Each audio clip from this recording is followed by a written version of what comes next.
ሰላም ጤና ይስጥልኝ የዩቲዩብ ተከታታዮቼ እንደምን አላችሁ? እግዚአብሔር እየተመሰገነ ይሁን። እኔ በጣም ደህና ነኝ።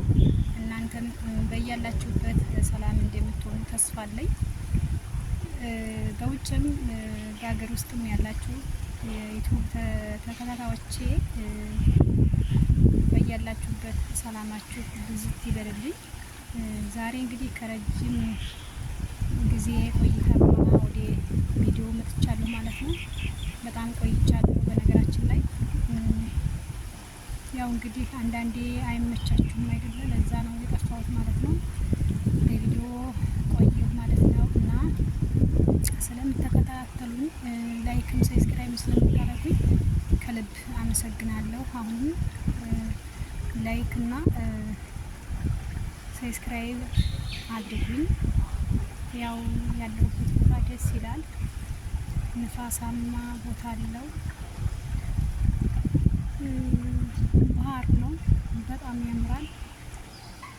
በጣም ደስ የሚል ቦታ ነው። በነገራችን ላይ ወፎች ምናምን አሉ፣ ገጠር ያለው የሚያክል የሚሰማው ማለት ነው። ብቻ ደስ ይላል እና ሰብስክራይብ ያላረጋችሁ ደግሞ ሰብስክራይብ አድርጉኝ፣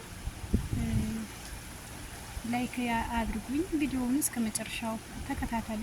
ለእናንተ መቼም የሚጎዳ ነገር አላመጣም፣ ይጠቅማል የሚሉ ነገር ነው ይዤ የምመጣውና አበረታቱኝ ማለት ነው። አሁን ቀጥታ ወደ ጉዳይ ነው የምገባው። ያው ሰው እንዳይገባብኝ ተጠነቀቅኩ ነው። በነገራችን ላይ ያው ጥሩ አይደለም የሰው ልጅ ፍቃድ ሳይጠይቅ ሰው ማስገባት ነውር ነው እና ወደ ጉዳይ ስገባ አንዳንዴ የወደቀ እንጨት ምሳር ይበዛበታል የሚባል አባባል አለ። አባባል ብቻ አይደለም። አሁን ላይ ዛሬው ርዕሴ እንግዲህ ሶሻል ሚዲያ ላይ ለቁም ነገርም እንጠቀመዋለን፣ አንዳንዴ የሚጎዳም ነገርም እንጠቀመዋለን ማለት ነው። የሰው ልጅ በዚች ምድር ላይ ሲኖር ያጠፋል፣ ያለማል ማለት ነው እና እኔ ዛሬ የመጣሁበት ርዕስ በዴዚ ምክንያት ነው ማለት ነው። ምክንያቱም ዴዚ እናቷ ሞታለች፣ ነፍሷን ይማረው። እንግዲህ በጣም ያሳዝናል፣ ባይሆን ደስ ይላል። ከሆነ በኋላ ደግሞ የሰው ልጅ ከወደቀበት ላይ መቀጥቀጥ አይመችም፣ ደስ አይልም። ምክንያቱም እንዲነገርኳቸው ነው። እድሜም ልጅነትም አለ፣ ፍቅርም ደግሞ አለ። አንዳንዴ አንድ ሰው ሲያጠፋ ያ ሰው ብቻ የሚያጠፋ የሚመስለን ሰዎች አለን ማለት ነው። ያ ሰው ሲያጠፋ ያ ሰው ብቻ ነገሮችን ሁሉ በዓለም ላይ የሚያደርግ ይመስለናል። ግን እኮ አይደለም። ማንም ሰው እናት አባት ካልፈቀደ ፍቅር ነውና ወደ ፍቅር ይሄዳሉ። እናት አባቶቻቸው ደግሞ አይጨክኑባቸውም፣ ይታረቃሉ። እናት አባት የሚከለክለው አይጠቅማትም ብሎ ስለሚያስብ ነው። አይጠቅም ብሎ ያስባል፣ ይከለክላል። ልጅ ደግሞ የወደደውን ነው ማድረግ የሚችለው እና በነገራችን ላይ የአሁኖቹ ልጆች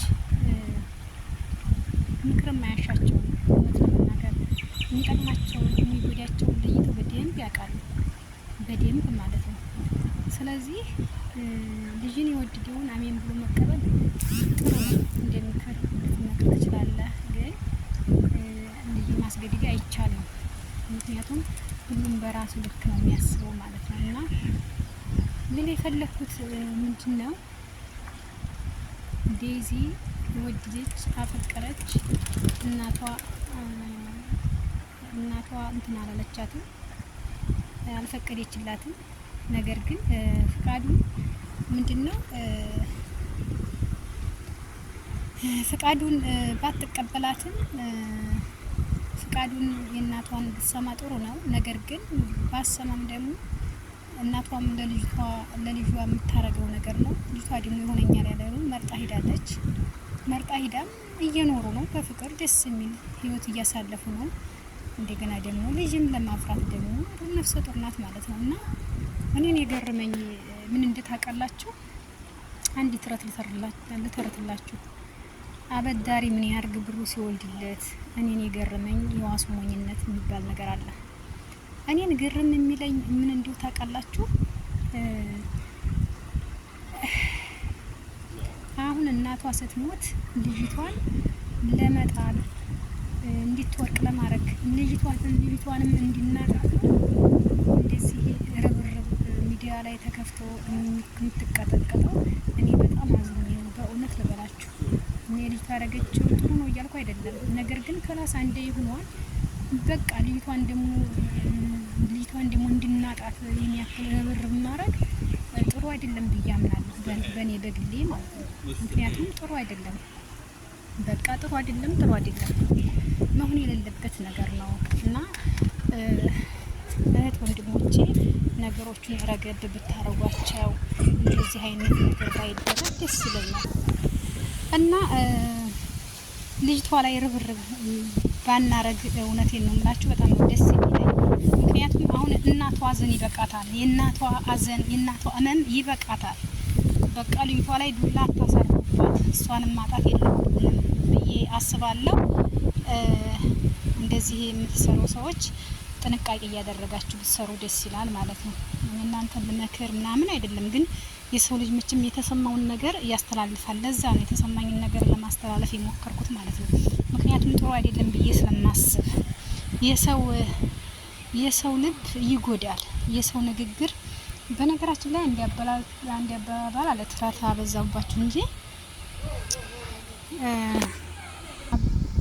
አባባሉ ምንድነው? የሰው ንግግር ድንጋይ ይሰብራል ይባላል። እና የኛ ንግግር የልጅቷን ልብ እንዳይሰብራት በአሁኑ ሰዓት ነፍሰ ጡር ናት፣ እንክብካቤ የምታደርግበት ሰዓት ነው ያለችበት። እና የእውነት እኔ እንደ አንድ ኢትዮጵያዊ የተሰማኝን ስሜት በነገራችን ላይ አቅም ኑሮኝ ምናምን ለማከላከል አይደለም፣ ነገር ግን በመልካም ጎን እንዲታው ትፈልጋለሁ።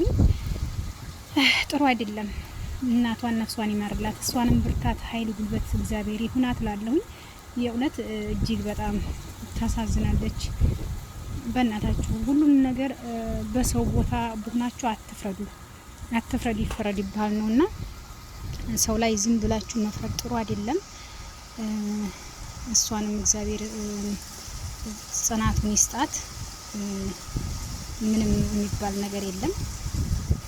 እግዚአብሔር አምላክ እሱ ጽናቱን ይስጣት ነው የምለው። እስኪ ለማንኛውም በያላችሁበት ሰላማችሁ ይብዛልኝ። ደህና ሁኑ። አመሰግናለሁ። ባይ